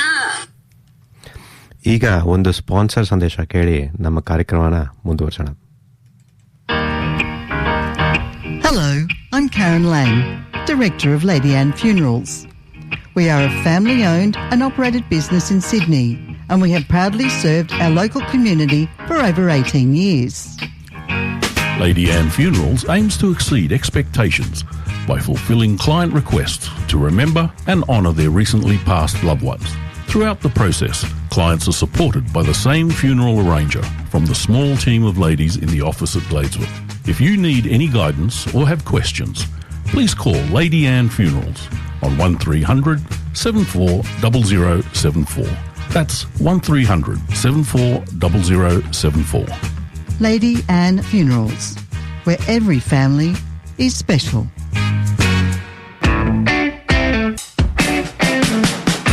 Hi, I'm AJ to tell you about Cactus Imaging, a printer like no other, with large format commercial printing of the highest quality for billboards, banners, vehicle wraps, street furniture, retail displays and interior signage, building wraps and hoardings, fabric printing and much more. Yes, 2RRR sponsor Cactus Imaging, a printer like no other. For further inquiry, go to cactusimaging.com.au. Cactus Imaging, a printer like no other. Did you know 2 in 3 child car seats are not fitted correctly, and a child is twice as likely to be injured if using the wrong seat? Make sure your child is safe with a free inspection by a Transport for New South Wales authorised restraint fitter at Hunters Hill Child Car Seat Safety Check Clinic. The next clinic is Saturday, September 20, 9 a.m. to noon at the Hunters Hill Council Depot at 8 Durham Street, Hunters Hill. Registrations can be made through Council's road safety officers by email roadsafe@huntershill.nsw.gov.au or phone 9911 3536. ನೀವು ಕೇಳ್ತಾ ಇದ್ದೀರಾ 2RRR Sydney Kannadavani ಬಾನುಲಿ ಕಾರ್ಯಕ್ರಮ. ಈ ಕೆಲವು ತಿಂಗಳುಗಳಿಂದ ನಾವೊಂದು ಹೊಸ ಪ್ರಯತ್ನ ಶುರು ಮಾಡಿದ್ದೀವಿ. ಪುಸ್ತಕ ಪರಿಚಯ ಅಂತ ಒಂದು ಅಂಕಣ ತರ್ತಾ ಇದ್ದೀವಿ. ಈ ತಿಂಗಳು ಶ್ರೀಮತಿ ರಾಜಿ ಜಯದೇವ್ ಅವರು ನೇಮಿ ಚಂದ್ರ ಅವರ ಯಾದ್ ವಶೇಮ್ನ ಪರಿಚಯ ಮಾಡ್ತಾ ಇದ್ದಾರೆ. ಬನ್ನಿ ಈಗ ಅದನ್ನು ಕೇಳೋಣ. ಎಲ್ರಿಗೂ ನಮಸ್ಕಾರ. ನಾನು ರಾಜೇಶ್ವರಿ. ಇಂದು ನಾನು ನಿಮಗೆ ಪರಿಚಯ ಮಾಡಿಕೊಡ್ತಾ ಇರೋ ಪುಸ್ತಕ ನೇಮಿಚಂದ್ರ ಅವರು ಬರೆದಿರುವ ಯಾದ್ ವಶೇಮ್. ಹೆಸರು ಸ್ವಲ್ಪ ಅಪರಿಚಿತ, ಯಾಕೆಂದರೆ ಇದು ಹೀಬ್ರೂ ಭಾಷೆಯಲ್ಲಿದೆ. ಯಾದ್ ವಶೇಮ್ ಅನ್ನೋದು ಜೆರೂಸಲೇಮ್ನಲ್ಲಿರುವ ಒಂದು ಸ್ಮಾರಕ. ಹಿಟ್ಲರ್ನ ಆಡಳಿತದಲ್ಲಿ ನಾಜಿ ಜರ್ಮನಿಯಲ್ಲಿ ಸಾಮೂಹಿಕ ಹತ್ಯೆಗೆ ಒಳಗಾದ 6 ಮಿಲಿಯನ್ ಯಹೂದಿಗಳ ಸಾವಿನ ನೆನಪಿಗಾಗಿ ಕಟ್ಟಿಸಿದ್ದು. ಹೊಲೋಕಾಸ್ಟ್ ನಡೆದದ್ದು ಜರ್ಮನಿಯಲ್ಲಿ 1940ರ ದಶಕದಲ್ಲಿ. ನೇಮಿಚಂದ್ರ ಅವರಿಗೆ ಯಾಕೆ ಈ ವಿಷಯದ ಬಗ್ಗೆ ಒಂದು ಕಾದಂಬರಿ ಬರೀಬೇಕು ಅನ್ನಿಸ್ತು, ಅದನ್ನೀಗ ನೋಡೋಣ. 1995ರಲ್ಲಿ ನೇಮಿಚಂದ್ರ ಅವರು ಬೆಂಗಳೂರಿನ ಗೋರಿಪಾಳ್ಯದ ಮೂಲಕ ಮನೆಗೆ ಹೋಗ್ತಾ ಇರೋವಾಗ ಮೈಸೂರು ರಸ್ತೆಯಲ್ಲಿ ಹಿಂದೂ ಮತ್ತು ಮುಸ್ಲಿಮರ ಸ್ಮಶಾನದ ಪಕ್ಕದಲ್ಲಿದ್ದ ಯಹೂದಿಗಳ ಸ್ಮಶಾನ ಕಣ್ಣಿಗೆ ಬೀಳುತ್ತೆ. ಅರೆ, ಬೆಂಗಳೂರಿನಲ್ಲಿ ಯಹೂದಿಗಳಿದ್ದರೆ ಅದು 100 ವರ್ಷಗಳ ಹಿಂದೆ. ಕುತೂಹಲಕ್ಕೆ ಆಟೋ ನಿಲ್ಲಿಸಿ ಸ್ಮಶಾನದ ಒಳಹೊಕ್ಕು ಹಲವಾರು ಯಹೂದಿಗಳ ಗೋರಿಗಳನ್ನು ನೋಡ್ತಾರೆ. 1933ರಲ್ಲಿ ಇಂಡಿಯನ್ ಇನ್ಸ್ಟಿಟ್ಯೂಟ್ ಆಫ್ ಸೈನ್ಸ್ಗೆ ನಿರ್ದೇಶಕರಾಗಿದ್ದ ಸರ್ ಸಿ ವಿ ರಾಮನ್ ಅವರು ನಾಜಿ ಭಯದಲ್ಲಿ ಜರ್ಮನಿಯಿಂದ ಹೊರಗೋಡುತ್ತಿರುವ ಯಹೂದಿ ವಿಜ್ಞಾನಿಗಳನ್ನು ಬೆಂಗಳೂರಿಗೆ ಕರೆಸಿದ್ರು ಅಂತ ನೇಮಿಚಂದ್ರ ಅವರಿಗೆ ತಿಳಿದಿರುತ್ತೆ. ಆಗ ನೇಮಿಚಂದ್ರ ಅವರ ಮನದಲ್ಲಿ ಒಂದು ಕತೆ ಹೊಳಿತಂತೆ. ಒಬ್ಬ ವಿಜ್ಞಾನಿ ತನ್ನ ಪುಟ್ಟ ಮಗಳೊಂದಿಗೆ ನಾಜಿ ಜರ್ಮನಿಯಿಂದ ಹಿಟ್ಲರ್ನ ಪಾಶವಿ ಹಿಡಿತದಿಂದ ತಪ್ಪಿಸ್ಕೊಂಡು ಬೆಂಗಳೂರಿಗೆ ಬರ್ತಾನೆ. ಈ ಕಾದಂಬರಿ ಹೇಳೋ ಕತೆ 70% ಇತಿಹಾಸ, 30% ಕಾಲ್ಪನಿಕ. ಬರೆಯೋದಿಕ್ಕೆ ಸುಮಾರು 9 ವರ್ಷ ತೆಗೆದುಕೊಂಡಿದ್ದಾರಂತೆ. ಈ ಕಾದಂಬರಿಯ ಮುಖ್ಯ ಪಾತ್ರ 11 ವರ್ಷದ ಯಹೂದಿ ಹುಡುಗಿ ಹ್ಯಾನಾ. ಹಿಟ್ಲರ್ನ ನೆಲದಿಂದ ಗಾಂಧಿಯ ನೆಲಕ್ಕೆ ಈಕೆ ಮತ್ತು ಈಕೆಯ ತಂದೆ 1943ನೇ ಇಸವಿ ಜನವರಿ ತಿಂಗಳಲ್ಲಿ ಬೆಂಗಳೂರಿಗೆ ಬರ್ತಾರೆ. ಹಿಂದೂಗಳು, ಬೌದ್ಧರು, ಜೈನರು, ಪಾರ್ಸಿಕರು, ಕ್ರಿಶ್ಚಿಯನ್ನರು, ಮುಸಲ್ಮಾನರು ಎಲ್ಲರೂ ತಿಕ್ಕಾಟವಿಲ್ಲದೆ ಜೀವನ ನಡೆಸೋದನ್ನು ನೋಡಿ ಹ್ಯಾನಾಳಿಗೆ ಆಶ್ಚರ್ಯವಾಗುತ್ತೆ. ಜರ್ಮನಿಯಲ್ಲಿ ಕೇವಲ 2 ಧರ್ಮಗಳು, ಕ್ರಿಶ್ಚಿಯಾನಿಟಿ ಮತ್ತು ಜುಡೇಯಿಸಂ ಒಂದಾಗಿ ಬಾಳೋಕೆ ಆಗಲಿಲ್ಲ. ಯಹೂದಿಗಳಾದ ನಾವು 100 ವರ್ಷಗಳಿಂದ ಬಾಳಿದ ನಮ್ಮ ದೇಶ ಬಿಟ್ಟು ಓಡಿ ಬರಬೇಕಾದ ಸ್ಥಿತಿ ಬಂತಲ್ಲ ಅಂತ ಮರುಗ್ತಾಳೆ. ಇದು 2ನೇ ಮಹಾಯುದ್ಧದ ಸಮಯ.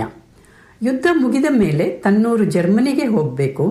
ನಾಜಿ ಜರ್ಮನಿಯಿಂದ ತಪ್ಪಿಸಿಕೊಳ್ಳಲಾಗದೆ ಜರ್ಮನಿಯಲ್ಲಿಯೇ ಉಳಿದ ತಾಯಿ, ಅಕ್ಕ ಮತ್ತು ತಮ್ಮನನ್ನು ನೋಡಬೇಕು ಅನ್ನೋ ಮಹದಾಸೆ ಹ್ಯಾನಾಳಿಗೆ. ಹ್ಯಾನಾಳ ಆಸೆ ನೆರವೇರಿತೆ. ಯಹೂದಿ ಬಾಲೆ ಹ್ಯಾನಾ ಹಿಂದೂ ಹುಡುಗಿ ಅನಿತಾ ಆಗಿ ಬೆಂಗಳೂರಿನ ಬದುಕಲ್ಲಿ ಬೆರೆತದ್ದು ಹೇಗೆ? ದೇವರು ನಿರಾಕಾರ ಎನ್ನುವ ಯಹೂದಿ ಧರ್ಮ, 3 ಕೋಟಿ ದೇವರುಗಳನ್ನು ಪೂಜಿಸುವ ಹಿಂದೂಗಳು, ಇವರ ಮಧ್ಯೆ ಹ್ಯಾನಾಳ ಜೀವನ ಹೇಗಿತ್ತು? ಅವಳ ಮನಸ್ಸಿನ ತಿಕ್ಕಾಟಗಳೇನು? ಅವಳು ಯಹೂದಿಯಂತೆ ಯೋಚಿಸುತ್ತಾಳೆಯೇ ಅಥವಾ ಹಿಂದುವಿನಂತೆ ಯೋಚಿಸುತ್ತಾಳೆಯೇ? ಇವೆಲ್ಲವನ್ನು ನೇಮಿಚಂದ್ರ ಅವರು ಬಹಳ ಚೆನ್ನಾಗಿ ಚಿತ್ರಿಸಿದ್ದಾರೆ. ಈ ಕಾದಂಬರಿಯ ಮೊದಲ ಕಾಲು ಭಾಗ ಬಹು ಸುಂದರವಾಗಿದೆ. 40ರ ದಶಕದ ಸುಂದರ ಶಾಂತ ಬೆಂಗಳೂರಿನಲ್ಲಿ ಅನೇಕ ಧರ್ಮದವರು ಒಂದಾಗಿ ಬಾಳಿದ ಭಾರತದ ಧಾರ್ಮಿಕ ಸಾಮರಸ್ಯವನ್ನು ತೋರಿಸುತ್ತದೆ. ಎಲ್ಲ ಧರ್ಮಗಳ ಸಂದೇಶ ಒಂದೇ ಅಂತ ತಿಳಿಸುತ್ತದೆ. ನಂತರದ ಪುಟಗಳಲ್ಲಿ ನಾಜಿ ಜರ್ಮನಿಯಲ್ಲಿ ಯಹೂದಿಯರ ಮೇಲೆ ನಡೆದ ಕ್ರೌರ್ಯ, ವ್ಯವಸ್ಥಿತವಾಗಿ ನಡೆದ ನರಮೇಧದ ಬಗ್ಗೆ ಹೃದಯ ಕಲಕುವಂತೆ ಬರೆದಿದ್ದಾರೆ ನೇಮಿಚಂದ್ರ ಅವರು. 60 ಲಕ್ಷ ಯಹೂದಿಯರನ್ನು, ಅಸಂಖ್ಯಾತ ಕಮ್ಯುನಿಸ್ಟರನ್ನು, ಅಂಗವಿಕಲರನ್ನು ದಾರುಣವಾಗಿ ಕೊಂದು ಮುಗಿಸುವುದು ಹಿಟ್ಲರ್ ಒಬ್ಬನಿಗೆ ಸಾಧ್ಯವೇ? ಹಿಟ್ಲರ್ನ ವಿರುದ್ಧ ಕೂಗು ಯಾಕೆ ಕೇಳಿ ಬರಲಿಲ್ಲ? ಜನ ಬೀದಿಗಿಳಿದು ಒಂದು ಗುಂಪಿನ ಮೇಲಾಗುತ್ತಿರುವ ಅಮಾನುಷ ಶೋಷಣೆಯನ್ನು ಯಾಕೆ ಪ್ರತಿಭಟಿಸಲಿಲ್ಲ ಎಂದು ಚಿಂತಿಸುವ ಲೇಖಕಿ ಇದಕ್ಕೆ ಕಾರಣ ಹುಡುಕ್ತಾರೆ. ಹಿಟ್ಲರಿನಿಗೊಬ್ಬನಿಗೇ ಅಲ್ಲ, ಅನೇಕ ವಿಜ್ಞಾನಿಗಳಿಗೆ, ಉದ್ಯಮಿಗಳಿಗೆ, ಜನಸಾಮಾನ್ಯರಿಗೆ ಕೂಡ ಅಲ್ಪಸಂಖ್ಯಾತರಾದ ಯಹೂದಿಯರ ಮೇಲೆ ದ್ವೇಷ ಇತ್ತು. ಉಳಿದವರಿಗೆ ಹಿಟ್ಲರ್ನ ವಿರುದ್ಧ ಧ್ವನಿ ಎತ್ತಲು ಭೀತಿ. ಆದರೆ ಹಿಟ್ಲರ್ನ ವಿರುದ್ಧ ಸಾರ್ವಜನಿಕ ಪ್ರತಿಭಟನೆಗಳು ನಡೀಲೇ ಇಲ್ವೇ ಅಂತ ಲೇಖಕಿ ಇಂಟರ್ನೆಟ್ ಜಾಲಾಡಿದಾಗ ನಡೆದಿತ್ತು ಒಂದೇ ಒಂದು ಅಂತ ತಿಳಿಯುತ್ತದೆ. ಆ ಸಾರ್ವಜನಿಕ ಪ್ರತಿಭಟನೆ ಮಹಿಳೆಯರದಾಗಿತ್ತು. 1943ರಲ್ಲಿ ಒಂದು ಗುಂಪು ಮಹಿಳೆಯರು ಬೀದಿಗಿಳಿದು ಪ್ರತಿಭಟಿಸಿದರು ಮಾತ್ರವಲ್ಲ, ತಮ್ಮ ಬೇಡಿಕೆಯನ್ನು ಪಡೆಯುವಲ್ಲಿ ಯಶಸ್ವಿಯಾದರು ಅಂತ ಬರೀತಾರೆ ಲೇಖಕಿ. ಇದನ್ನು ಓದಿ ನನಗೆ ಬಹಳ ಆಶ್ಚರ್ಯ ಆಯಿತು. ಹಿಟ್ಲರ್ನನ್ನು ಪ್ರತಿಭಟಿಸಿದವರನ್ನು ಗುಂಡಿಕ್ಕಿ ಕೊಲ್ಲಲಾಗುತ್ತಿತ್ತು ಅಂತ ನನಗೆ ತಿಳಿದಿತ್ತು. ಈ ಮಹಿಳೆಯರು ಪ್ರತಿಭಟಿಸಿದ್ದು ಮಾತ್ರವಲ್ಲ, ತಮ್ಮ ಬೇಡಿಕೆಯನ್ನು ಪಡೆಯುವಲ್ಲಿ ಯಶಸ್ವಿಯಾದರು ಎಂಬುದನ್ನು ನನಗೆ ನಂಬಲಾಗಲಿಲ್ಲ. ನೇಮಿಚಂದ್ರ ಅವರಿಗೆ ಇದರ ಬಗ್ಗೆ ಹೆಚ್ಚು ಮಾಹಿತಿ ಕೇಳಿದೆ. ನೇಮಿಚಂದ್ರ ಅವರೇ ಬರೆದಿರುವ ಹೋರಾಟದ ಹಾದಿಯಲ್ಲಿ ಧೀಮಂತ ಮಹಿಳೆಯರು ಪುಸ್ತಕದಲ್ಲಿ ಹಲವಾರು ಲೇಖನಗಳಿವೆ. ಅದರಲ್ಲಿರುವ ನಾಜಿ ಜರ್ಮನಿಯಲ್ಲಿ ಮಹಿಳಾ ಪ್ರತಿಭಟನೆ ಎಂಬ ಲೇಖನದ ಕೆಲವು ಪುಟಗಳ ಫೋಟೋ ತೆಗೆದು ಕಳಿಸಿದ್ರು. ಅದೃಷ್ಟವಶಾತ್ ಈ ಪುಸ್ತಕ ನನ್ನಲ್ಲಿತ್ತು.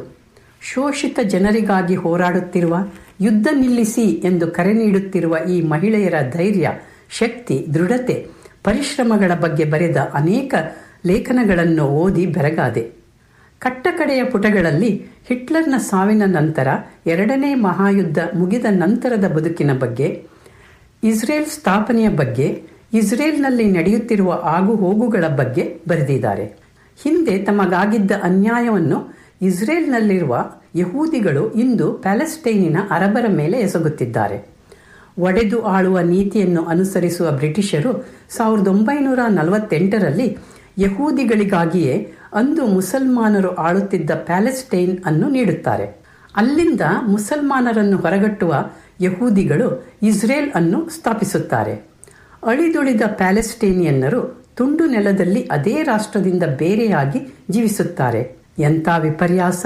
ಹಿಂದೆ ಜರ್ಮನಿಯಲ್ಲಿ ತಮಗಾದ ಅನ್ಯಾಯವನ್ನೇ ಈಗ ಪ್ಯಾಲೆಸ್ಟೈನ್ನಲ್ಲಿರುವ ಮುಸಲ್ಮಾನರಿಗೆ ಮಾಡುತ್ತಿದ್ದಾರೆ.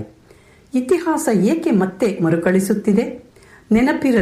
ನೆನಪಿರಲಿ ಎಂದು ಯಾದ್ ವಶೇಮ್ ಸ್ಮಾರಕದಲ್ಲಿ ತಾವೇ ಕೆತ್ತಿದ ಅಕ್ಷರಗಳನ್ನು ಯಹೂದಿಗಳು ಮರೆತಿದ್ದಾರೆಯೇ? ಇತಿಹಾಸವನ್ನು ಮರೆತು ಈಗ ಇಸ್ರೇಲ್ ಸದಾಕಾಲ ಕದನದಲ್ಲೇ ತೊಡಗಿಕೊಂಡಿದೆ. ಯಹೂದಿಯರು, ಅರಬರು ಇಬ್ಬರು ಏಬ್ರಹಾಂನ ಸಂತತಿ. ಅಣ್ಣ ತಮ್ಮಂದಿರ ಮಕ್ಕಳು ನೆಲಕ್ಕಾಗಿ ಹೋರಾಡುತ್ತಾ ಇದ್ದಾರೆ. ನಮ್ಮ ಮಹಾಭಾರತದ ಕಥೆಯಲ್ಲಿನ ಕುರುಕ್ಷೇತ್ರ ಯುದ್ಧದಂತೆ.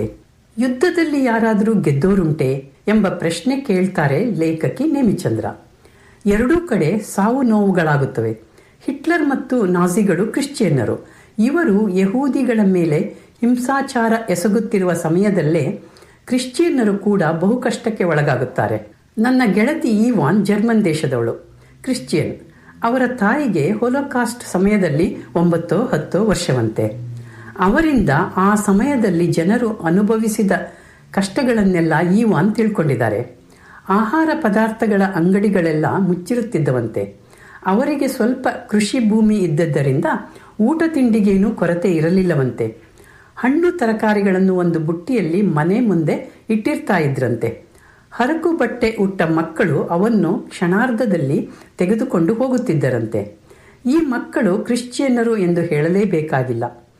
ಯಹೂದಿಗಳಾಗಿದ್ದರೆ ಅವರು ಡೆತ್ ಕ್ಯಾಂಪ್ನಲ್ಲಿರುತ್ತಿದ್ದರು. ನನ್ನ ಅಳಿಯ ಜುಲಿಯನ್ ಕ್ರಿಶ್ಚಿಯನ್. ಅವರ ಅಜ್ಜಿ ಎಲಿಜಬೆತ್ 1940ರ ದಶಕದಲ್ಲಿ ಸುಮಾರು 30 ವರ್ಷ ವಯಸ್ಸಿನ ಯುವತಿ. ಆಗ ಹಿಟ್ಲರ್ ವಶಪಡಿಸಿಕೊಂಡಿದ್ದ ಪ್ರಾಗ್ನಲ್ಲಿ ವಾಸಿಸ್ತಾ ಇರ್ತಾರೆ. ಅವರ ಗಂಡ ಡಾಕ್ಟರ್ ಅವರನ್ನು ಮಿಲಿಟರಿ ಹಾಸ್ಪಿಟಲ್ನಲ್ಲಿ ಹಗಲು ರಾತ್ರಿ ದುಡಿಯಲು ಹಚ್ಚಿದ್ದರಂತೆ. ಊಟ ತಿಂಡಿ, ಇರಲು ಒಂದು ಕೋಣೆ, ಸಂಬಳವಿಲ್ಲ. ಆಗ ಪ್ರಾಗ್ನಲ್ಲಿರೋದು ಸುರಕ್ಷಿತವಲ್ಲ, ಆಸ್ಟ್ರಿಯಾ ದೇಶ ಸುರಕ್ಷಿತ ಅಂತ 6 ವರ್ಷದ ಮತ್ತು 4 ವರ್ಷದ ಇಬ್ಬರು ಮಕ್ಕಳನ್ನು ಕಟ್ಟಿಕೊಂಡು ವಿಯನ್ನಾಗೆ ಹೊರಡುತ್ತಾರೆ ಎಲಿಜಬೆತ್. ಆ ಪಯಣದಲ್ಲಿ ಎದುರಿಸಿದ ಕಷ್ಟ ನಷ್ಟಗಳನ್ನು, ಒಂದು ಹೊತ್ತಿನ ಊಟಕ್ಕಾಗಿ ಪರದಾಡಿದ ತಮ್ಮ ಕಥೆಯನ್ನು ಎಸ್ಕೇಪ್ ಫ್ರಮ್ ಪ್ರಾಗ್ ಎಂಬ ಪುಸ್ತಕ ಬರೆದು ಪ್ರಕಟಿಸಿದ್ದಾರೆ. ಚರಿತ್ರೆಯನ್ನು ತಿಳಿದಿರಬೇಕು, ಚರಿತ್ರೆಯಿಂದ ನಾವು ಪಾಠ ಕಲಿಯಬೇಕು ಎನ್ನುತ್ತಾರೆ ಲೇಖಕಿ. ಇಸ್ರೇಲಿನ ಜನರಿಗೆ ಚರಿತ್ರೆ ತಿಳಿದಿದೆಯೇ ಅಥವಾ ತಿಳಿದಿದ್ದು ಮರೆತಂತೆ ನಟಿಸುತ್ತಿದ್ದಾರೆಯೇ? ನೇಮಿಚಂದ್ರ ಅವರು 2002ರಲ್ಲಿ ಇಸ್ರೇಲಿಗೆ ಭೇಟಿ ಕೊಟ್ಟಾಗ ಅಲ್ಲಿನ ಜನರು ಪ್ಯಾಲೆಸ್ಟೈನ್ ಎಂಬುದಿಲ್ಲ, ಬೈಬಲ್ ಕಾಲದಿಂದಲೂ ಇದು ನಮ್ಮ ನೆಲ ಅಂತ ಹೇಳ್ತಾರೆ. ಆದರೆ 1946ನೇ ಇಸವಿ ಸೆಪ್ಟೆಂಬರ್ 26ರಂದು ಬೆಂಗಳೂರಿನ ರೂಬೆನ್ ಹೌಸ್ಗೆ ಎಜರ್ ವೈಸ್ಮನ್ ಅವರು ಬಂದಾಗ ಸಂದರ್ಶಕರ ಪುಸ್ತಕದಲ್ಲಿ ಸಹಿ ಮಾಡಿ ಈ ರೀತಿ ವಿಳಾಸ ಬರೆದಿದ್ದಾರೆ: ನಂಬರ್ 4 ಮೆಲ್ಶೆಟ್ ರಸ್ತೆ, ಹೈಫಾ, ಪ್ಯಾಲೆಸ್ಟೈನ್. ಇಸ್ರೇಲಿನ 7ನೇ ಅಧ್ಯಕ್ಷರಾಗಿದ್ದ ಎಜರ್ ವೈಸ್ಮನ್ 1946ರಲ್ಲಿ ಪ್ಯಾಲೆಸ್ಟೈನ್ನಲ್ಲಿ ವಾಸ ಮಾಡ್ತಾ ಇದ್ರು. ಜರ್ಮನ್ನರು ಚರಿತ್ರೆಯಿಂದ ಪಾಠ ಕಲಿತಿದ್ದಾರೆ ಮತ್ತು ಮುಂದಿನ ಪೀಳಿಗೆಗೆ ಪಾಠ ಕಲಿಸ್ತಾ ಇದ್ದಾರೆ. ಹೇಗೆ ಅಂತೀರೋ? ಹಲವಾರು ವರ್ಷಗಳ ಹಿಂದೆ ನಮ್ಮ ಮನೆಗೆ ಜರ್ಮನ್ ಎಕ್ಸ್ಚೇಂಜ್ ಸ್ಟೂಡೆಂಟ್ ಫ್ರೆಡರಿಕಾ ಬಂದಿದ್ಲು. ಅವಳು ಹೇಳಿದ್ದು ಏನಂದ್ರೆ, ಪ್ರತಿ ವರ್ಷ ಸ್ಕೂಲ್ ಸ್ಟೂಡೆಂಟ್ಸ್ನ ನಾಜಿ ಡೆತ್ ಕ್ಯಾಂಪ್ಗಳಿಗೆ ಕರ್ಕೊಂಡು ಹೋಗ್ತಾರಂತೆ. ನಮ್ಮಿಂದ ಬಹುದೊಡ್ಡ ಅಪರಾಧವಾಗಿದೆ, ಇದು ಮತ್ತೆ ನಡೆಯದಿರಲಿ ಅಂತ ವಿದ್ಯಾರ್ಥಿಗಳಿಗೆ ಮನಗಾಣಿಸುತ್ತಾರಂತೆ. ಪ್ರತಿ ವರ್ಷ ಯಾಕೆ ಡೆತ್ ಕ್ಯಾಂಪ್ಗೆ ಹೋಗಬೇಕು? 1 ವರ್ಷ ಹೋದರೆ ಸಾಲದೆ ಅಂತ ಕೇಳ್ತಾಳೆ ಫ್ರೆಡರಿಕಾ. ನಮ್ಮ ತಪ್ಪುಗಳನ್ನು, ನಾವು ಮಾಡಿದ ಅಪರಾಧಗಳನ್ನು ಮರೆಯುವುದು ಮಾನವ ಸ್ವಭಾವ.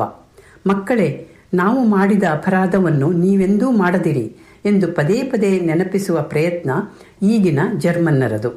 ಈ ಪುಸ್ತಕದ ವಿಶೇಷತೆ ಏನೆಂದರೆ, ಈ ಕಥೆಯಲ್ಲಿ ಬರುವ ಎಲ್ಲ ದೇಶಗಳನ್ನು, Israel, Germany, Amsterdam, Washington, Los Angeles ಮತ್ತು ನಾಜಿ ಕ್ಯಾಂಪ್ಗಳನ್ನು, ಇತರ ಪ್ರಮುಖ ಸ್ಥಳಗಳನ್ನು ಲೇಖಕಿ ನೋಡಿ ಬಂದಿದ್ದಾರೆ. ಈ ಕತೆಗೆ ಸಂಬಂಧಿಸಿದ ಹಲವಾರು ವ್ಯಕ್ತಿಗಳನ್ನು ಭೇಟಿ ಮಾಡಿದ್ದಾರೆ. ಇವೆಲ್ಲವುಗಳ ಫೋಟೋಗಳಿವೆ. ಕೆಲವು ಫೋಟೋಗಳಂತೂ 100 ವರ್ಷಗಳಷ್ಟು ಹಳೆಯವು, ಬಲು ಅಪರೂಪದವು. ಈ ಪುಸ್ತಕನ ಓದಬೇಕು ಅಂತ ಕುತೂಹಲ ಹುಟ್ಟಿಸೋದಕ್ಕೆ ನಿಮಗೆ ಕೆಲವು ಪ್ರಶ್ನೆಗಳು. ಅನೇಕ ಧರ್ಮದವರು ಒಂದಾಗಿ ಧರ್ಮಗಳ ನಡುವೆ ಯಾವುದೇ ಘರ್ಷಣೆ ಇಲ್ಲದೆ ಬಾಳುತ್ತಿರುವ ಭಾರತದಲ್ಲಿ ಸುಮಾರು 6 ದಶಕಗಳನ್ನು ಕಳೆದ ಅನಿತಾಳಿಗೆ 1992ರಲ್ಲಿ ನಡೆದ ಒಂದು ಘಟನೆಯಿಂದ ಬಹು ಆಘಾತವಾಗುತ್ತದೆ. ಈ ಘಟನೆ ಯಾವುದೆಂದು ನೇಮಿಚಂದ್ರ ಅವರನ್ನು ಕೇಳಿದೆ. ಅದಕ್ಕೆ ಅವರು ಗೂಗಲ್ ಮಾಡಿ ನೋಡಿ ಅಂದರು. ನಾಜಿ ಕ್ಯಾಂಪ್ನಿಂದ ಬದುಕುಳಿದ ಮಹಿಳೆಯೊಬ್ಬಳಿಂದ ಕ್ಯಾಂಪಿನಲ್ಲಿ ಅನುಭವಿಸಿದ ಹಿಂಸೆಯ ವಿಚಾರ ಆಕೆಯ ಬಾಯಿಯಿಂದಲೇ ಕೇಳುವ ಅವಕಾಶ ಲಾಸ್ ಏಂಜಲೀಸ್ನಲ್ಲಿ ಮ್ಯೂಸಿಯಂ ಆಫ್ ಟಾಲರೆನ್ಸ್ಗೆ ಹೋದಾಗ ದೊರೆಯಿತು ಅಂತ ಬರೀತಾರೆ ನೇಮಿಚಂದ್ರ ಅವರು. ಇದನ್ನು ಕಾದಂಬರಿಯ ಪಾತ್ರವೊಂದಕ್ಕೆ ಹೊಂದಿಸಿದ್ದಾರೆ ಅಂತ ನನ್ನ ಅನಿಸಿಕೆ. ಇದು ಯಾರ ಪಾತ್ರ ಅಂತ ನೀವು ಊಹಿಸ್ತೀರಾ? ಈ ಕಾದಂಬರಿಯ ಮುಖ್ಯ ಪಾತ್ರ ಅನಿತಾ ಒಂದು ವಿಷಯವನ್ನು ತನ್ನ ಮಗನಿಂದ ಮುಚ್ಚಿಟ್ಟಿರ್ತಾಳೆ. ಕೊನೆಯವರೆಗೂ ಇದು ಮಗನಿಗೆ ತಿಳಿಯೋದಿಲ್ಲ. ತಾಯಿ ಹೇಳದಿದ್ದರೂ ಸುತ್ತಲಿದ್ದ ಜನರಿಂದ ತಿಳಿಯೋದಿಲ್ವೇ? ಇದು ಅವಾಸ್ತವಿಕ, ಅನ್ರಿಯಲಿಸ್ಟಿಕ್ ಅಂತ ನೇಮಿಚಂದ್ರ ಅವರಿಗೆ ಕೇಳಿದೆ. ಇಲ್ಲಿ ರೈಟರ್ಸ್ ಲೈಸೆನ್ಸ್ ತೆಗೆದುಕೊಂಡಿದ್ದೀನಿ ಅಂತ ಅವರು ಹೇಳಿದರು. ಯಾವ ವಿಷಯ ಅನಿತಾ ಮುಚ್ಚಿಟ್ಟಿದ್ಲು? ರೈಟರ್ಸ್ ಲೈಸೆನ್ಸ್ ತೆಗೆದುಕೊಳ್ಳೋ ಅಗತ್ಯ ಇತ್ತೇ?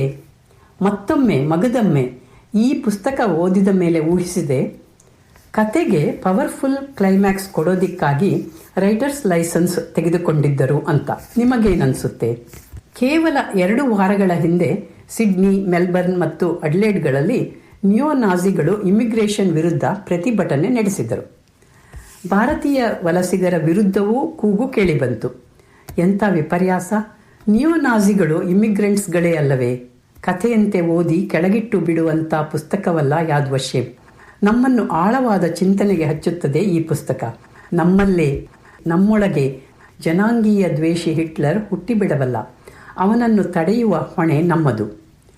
ಅನ್ಯಾಯ ಎಲ್ಲೇ ಆಗಲಿ, ಯಾರಿಗೇ ಆಗಲಿ, ಅದನ್ನು ಹಿಮ್ಮೆಟ್ಟಿಸಲು ಸಂಘಟಿತ ಪ್ರತಿಭಟನೆಯೇ ಸರಿಯಾದ ದಾರಿ ಎನ್ನುವ ಸಂದೇಶಗಳನ್ನು ನೀಡುವ ಯಾದ್ ವಶೇಮ್ ಒಂದು ಅಪರೂಪದ ಅತ್ಯುತ್ತಮ ಪುಸ್ತಕ.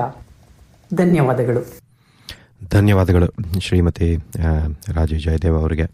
ನೀವು ಮೂರು ಪ್ರಶ್ನೆ ಎಲ್ಲ ನಮ್ಮ ಕೇಳುಗರಿಗೆ ಅವರ ಅನಿಸಿಕೆ ಬಗ್ಗೆ ನೀವು ಕೇಳಿದ್ರೆ, 1992ರಲ್ಲಿ ಭಾರತದಲ್ಲಿ ನಡೆದ ಘಟನೆ, ಲಾಸ್ ಆಂಜಲೀಸ್ನಲ್ಲಿ ಮ್ಯೂಸಿಯಂ ಆಫ್ ಟಾಲರೆನ್ಸ್ನಲ್ಲಿ ಆ ಸ್ಪೀಚ್ ಕೇಳಿ ಸ್ಫೂರ್ತಿ ಪಡೆದ ಪಾತ್ರ ಯಾವುದು, ಹಾಗೂ ರೈಟರ್ಸ್ ಲೈಸೆನ್ಸ್ ಬಗ್ಗೆ ಯಾವ ವಿಷಯ ನೇಮಿಚಂದ್ರ ಅವರು ಬರೆದಿದ್ದಾರೆ ಅಂತ.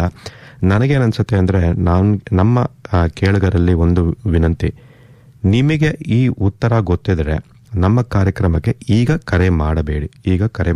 ಯಾಕೆಂದರೆ ನನಗೆ ಇಲ್ಲ ನಮ್ಮ ತಂಡಕ್ಕೆ ನೀವು ಮೆಸೇಜ್ ಮಾಡಿ ಇದರ ಬಗ್ಗೆ ಒಂದು ಪ್ಯಾನಲ್ ಡಿಸ್ಕಷನ್ ಮಾಡೋಣ. ಏಕೆಂದರೆ ಅವರು ರಾಜು ಜಯದೇವ್ ಅವರು ಹೇಳಿದಂಗೆ ನೇಮಿಚಂದ್ರ ಅವರ ಹೋರಾಟದ ಹಾದಿಯಲ್ಲಿ ಧೀಮಂತ ಮಹಿಳೆಯರು ಅಂತ ಇನ್ನೊಂದು ಪುಸ್ತಕ ಇದೆ, ಅದ್ರ ಬಗ್ಗೆನೂ ಒಂದು ಅಂಕಣ ಮಾಡಬೇಕು. ಸೊ ನಿಮಗೆ ಇದು ಉತ್ತರಗಳು ಗೊತ್ತಿದ್ರೆ ದಯವಿಟ್ಟು ಇದು ಮಾಡಿ, ಒಂದು ಪ್ಯಾನಲ್ ಡಿಸ್ಕಷನ್ ಅಂತ ಮಾಡೋಣ.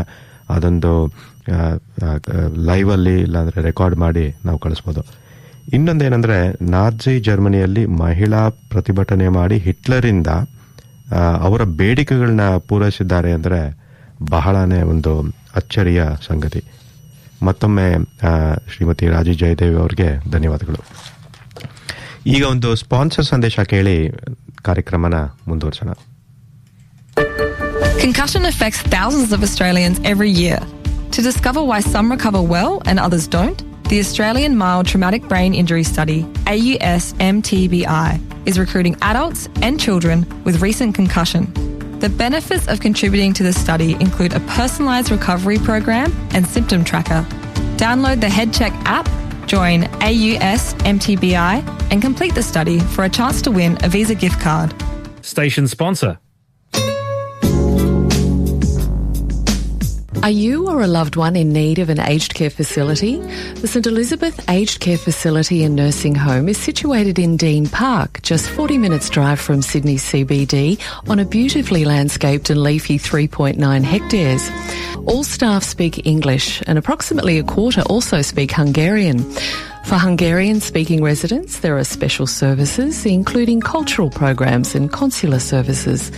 For more information, please contact the St Elizabeth Aged Care Facility and Nursing Home at 1 Simons Road, Dean Park, 2761, or telephone 8818 8500. The St Elizabeth Aged Care Facility is a proud sponsor of 2RRR.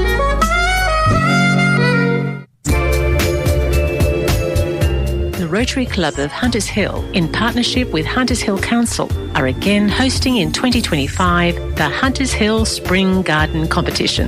This popular annual celebration aims to encourage local gardening enthusiasts who are residents inside the Hunters Hill Council's area to showcase their skills and creativity. So don't delay. Get those green fingers into gear today. Entries close on Tuesday the 14th of October, with the awards evening on Thursday the 30th of October. For all inquiries, go to the events section of Hunters Hill Council's website, huntershill.nsw.gov.au, or email rotaryhuntershill@gmail.com. ನೀವು ಕೇಳ್ತಾ ಇದ್ದೀರಾ 2RRR Sydney Kannadavani ಬಾನುಲಿ ಕಾರ್ಯಕ್ರಮ. ನಮ್ಮ ಶ್ರೀ ದತ್ತು ಕುಲಕರ್ಣಿ ಅವರು ಬರಹಗಾರ್ತಿ ನೇಮಿಚಂದ್ರ ಅವರ ಬಗ್ಗೆ ಒಂದು ಮಾಹಿತಿ, ಒಂದು ದೂರವಾಣಿ ಕರೆ ಬರ್ತಿದೆ. ಹಲೋ, ನಮಸ್ಕಾರ.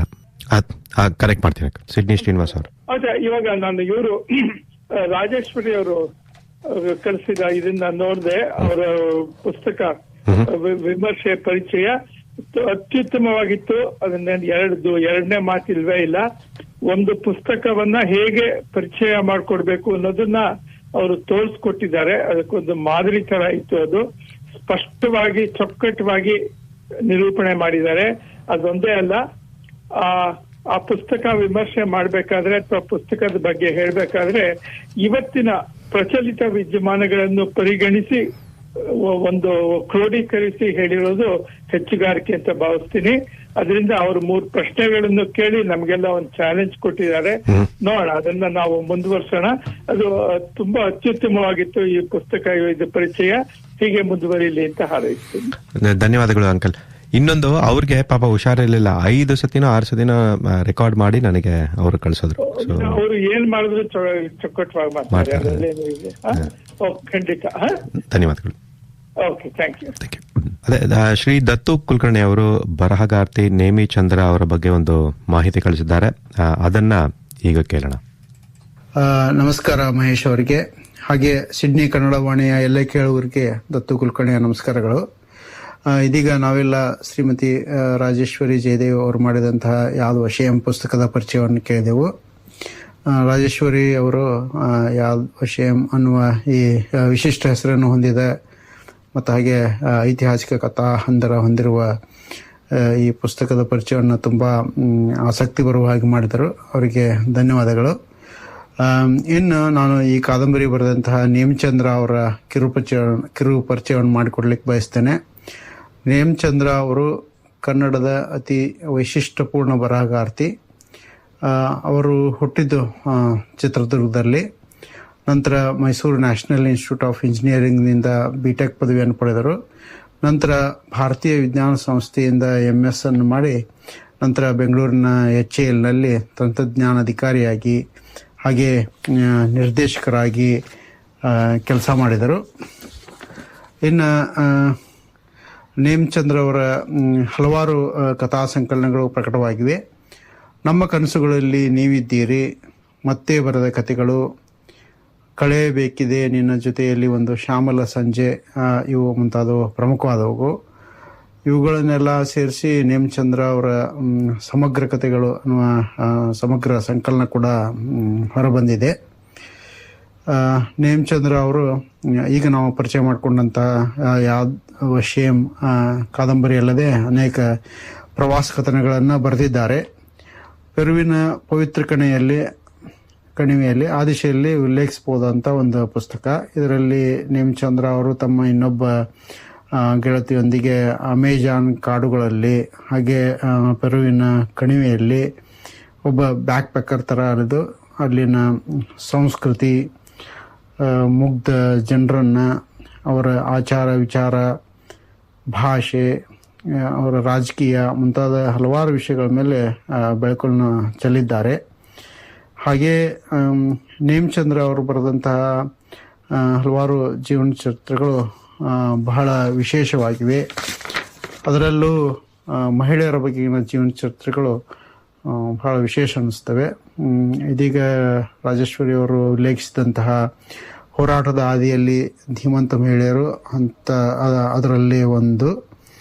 ಹಾಗೆ ಅವರು ಮೇರಿ ಕ್ಯೂರಿ, ವೆಲ್ಲೂರು ಆಸ್ಪತ್ರೆಯ ಸಂಸ್ಥಾಪಕರಾದ ಎಡಾಸ್ಕಡರ್, ನೊಬೆಲ್ ವಿಜೇತ ಮಹಿಳೆಯರು, ಮಹಿಳಾ ವಿಜ್ಞಾನಿಗಳು, ಕನ್ನಡದ ಸ್ವಾತಂತ್ರ್ಯ ಪೂರ್ವ ಕವಿತ್ರಿ ಬೆಳಕೆರೆ ಜಾನಕಮ್ಮ, ಇಂಥವು ಈ ಜೀವನ ಚರಿತ್ರೆಗಳನ್ನು ಬರೆದಿದ್ದಾರೆ.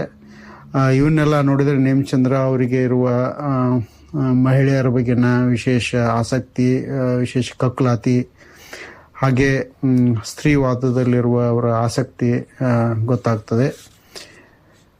ಹೀಗೆ ಮತ್ತೆ ಇನ್ನೊಂದು ಜೀವನ ಚರಿತ್ರೆ ಅಂದರೆ ನೋವಿಗದ್ದಿದ ಕುಂಚ, ಅಂದರೆ ಡಚ್ ಪೇಂಟರ್ ಅಂತ ವ್ಯಾನ್ ಗೋನ ಜೀವನ ಚರಿತ್ರೆ. ಇದು ಬಹಳ ವಿಶೇಷವಾಗಿದೆ ಮತ್ತು ತನ್ನದೇ ಕಾರಣದಿಂದ ವಿಶಿಷ್ಟಪೂರ್ಣ ಅನಿಸ್ತದೆ.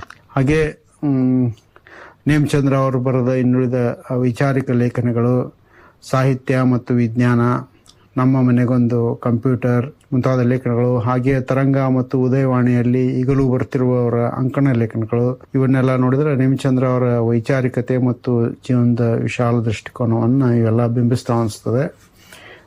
ತಮ್ಮ ಈ ಕೃತಿಗಳಿಗಾಗಿ ನೇಮಚಂದ್ರ ಅವರು ಕರ್ನಾಟಕ ಸಾಹಿತ್ಯ ಅಕಾಡೆಮಿ ಪ್ರಶಸ್ತಿಯನ್ನು ಗಳಿಸಿದ್ದಾರೆ.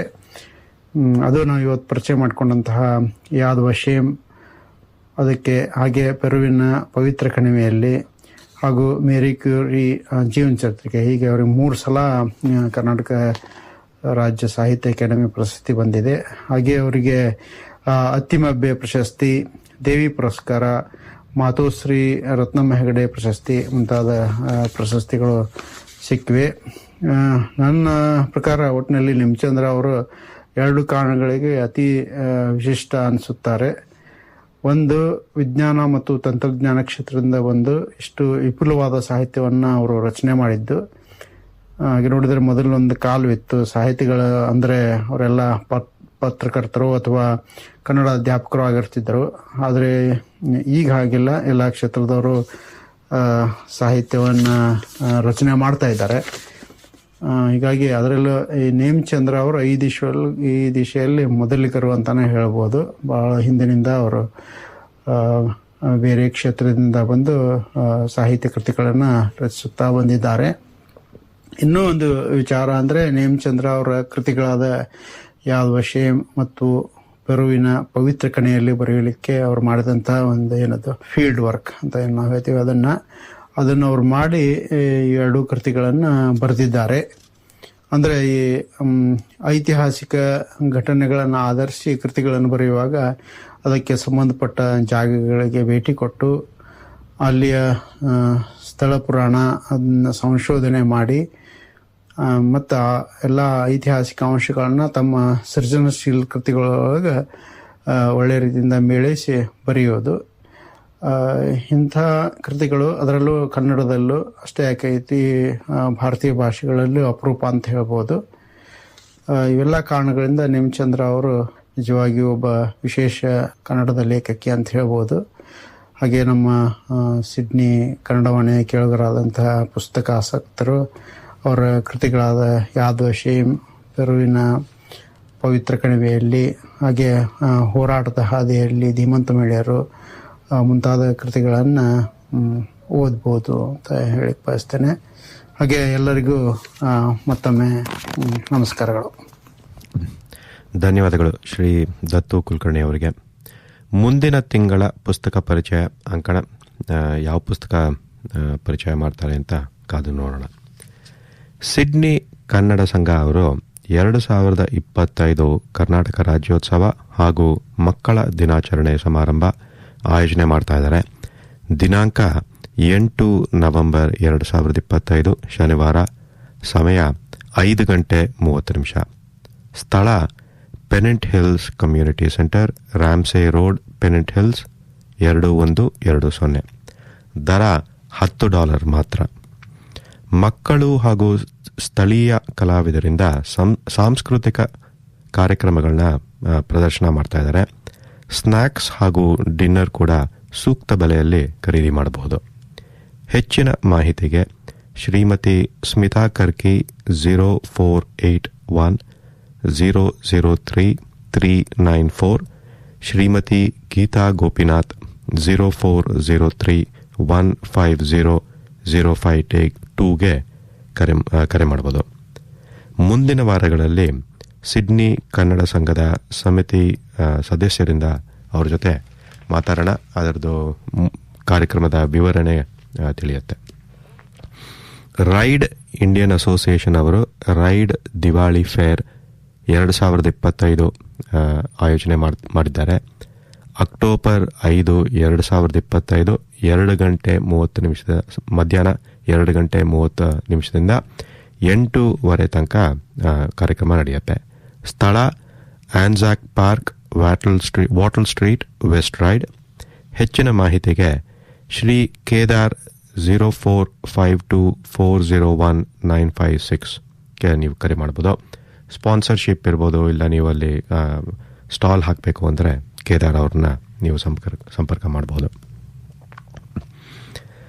ಡಾಕ್ಟರ್ ಸ್ವಾಮಿನಾಥನ್ ಅಯ್ಯರ್ ಅವರು professor of medicine MD Anderson cancer ಸೆಂಟ್ರಲ್ಲಿ ಅವ್ರ ಜೊತೆ ನಾವು ವಿಶೇಷವಾದ ಒಂದು ಸಂದರ್ಶನ ಮಾಡಬೇಕು ಅಂತ ಆಯೋಜನೆ ಮಾಡ್ತಾ ಇದ್ದೀವಿ. ಅವ್ರ ಜೊತೆ ಮತ್ತೆ ಹಲವಾರು ಡಾಕ್ಟರ್ಗಳ ಜೊತೆ ನಾವು ಒಂದು ವಿಶೇಷವಾದ ಒಂದು ಸಂದರ್ಶನ ತರಬೇಕು ಅಂತ ನಾವು ಮಾಡ್ತಾ ಇದ್ದೀವಿ. ಈಗ ಕಳೆದ ಕೆಲವು ವಾರಗಳ ಹಿಂದೆ ಡಾಕ್ಟರ್ ಸ್ವಾಮಿನಾಥನ್ ಅಯ್ಯರ್ ಅವರು ಒಂದು ಹಾಡು ಕಳಿಸಿದ್ರು.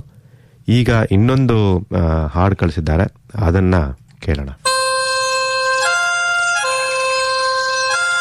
Beautiful song. Apologies to P. Srinivasa for the another.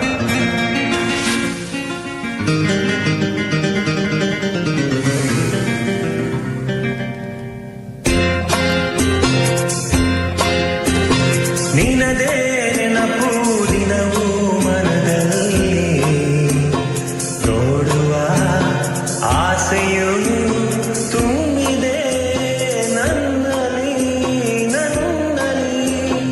ನಿನದೇ ನೆನಪು ದಿನವೂ ಮನದಲ್ಲಿ ನೋಡುವ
ಧನ್ಯವಾದಗಳು ಡಾಕ್ಟರ್ ಸ್ವಾಮಿನಾಥನ್ ಅಯ್ಯರ್ ಅವರಿಗೆ.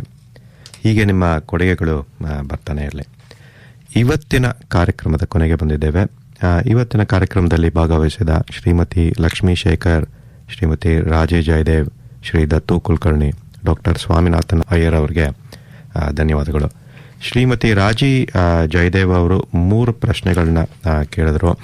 ನಿಮಗೆ ಉತ್ತರ ಗೊತ್ತಿದ್ರೆ ದಯವಿಟ್ಟು ನಮಗೆ ಮೆಸೇಜ್ ಮಾಡಿ, ಒಂದು ಪ್ಯಾನಲ್ ಡಿಸ್ಕಷನ್ ಮಾಡೋಣ. ಅದನ್ನು ಮುಂದಿನ ಬರೋ ವಾರಗಳಲ್ಲಿ ಅದನ್ನು ಪ್ಲೇ ಮಾಡ್ಬೋದು. ಹೀಗೆ ಹೇಳ್ತಾ ಮುಂದಿನ ವಾರದ ಕಾರ್ಯಕ್ರಮ ಕೇಳಲು ಮರೆಯಬೇಡಿ ಅಂತ ನಿಮ್ಮನ್ನು ಬೀಳ್ಕೊಡ್ತಾ ಇದ್ದೀನಿ. ನಾನು ಮಹೇಶ್ ರಾವ್. ನಮಸ್ಕಾರ. ಕನ್ನಡ ಉಳಿಸಿ, ಕನ್ನಡ ಬಳಸಿ, ಕನ್ನಡ ಬೆಳೆಸಿ. ಸರ್ವೇ ಜನಾಃ ಸುಖಿನೋ ಭವಂತು. ಧನ್ಯವಾದಗಳು.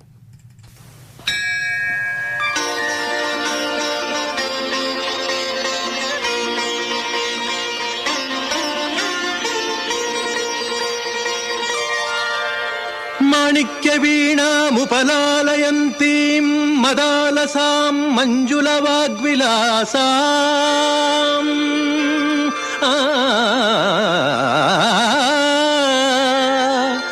ಮಾಣಿಕ್ಯ ವೀಣಾಮುಪಲಾಲಯಂತೀಂ ಮದಾಲಸಾಂ ಮಂಜುಳವಾಗ್ವಿಲಾಸಾಂ ಮಾಹೇಂದ್ರ ನೀಲದ್ಯುತಿ ಕೋಮಲಾಂಗೀಂ ಮಾಹೇಂದ್ರ ನೀಲದ್ಯುತಿ ಕೋಮಲಾಂಗೀಂ ಮಾತಂಗ ಕನ್ಯಾಂ ಮನಸಾ ಸ್ಮರಾಮಿ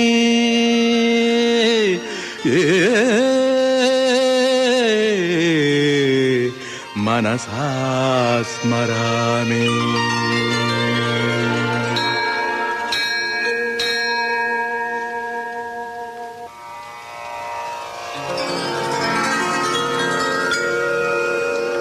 ಚತುರ್ಭುಜೆ ಚಂದ್ರಕಳಾವತಂಸೆ ಕುಚೋನ್ನತೆ ಕುಂಕುಮರಾಗ ಶೋಣೆ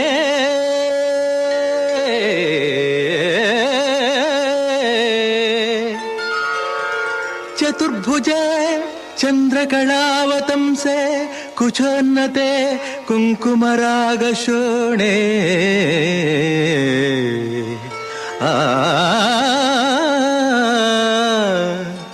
पुण्ड्रेक्षुपाशाङ्कुश पुष्पबाणहस्ते नमस्ते जगदेकमातः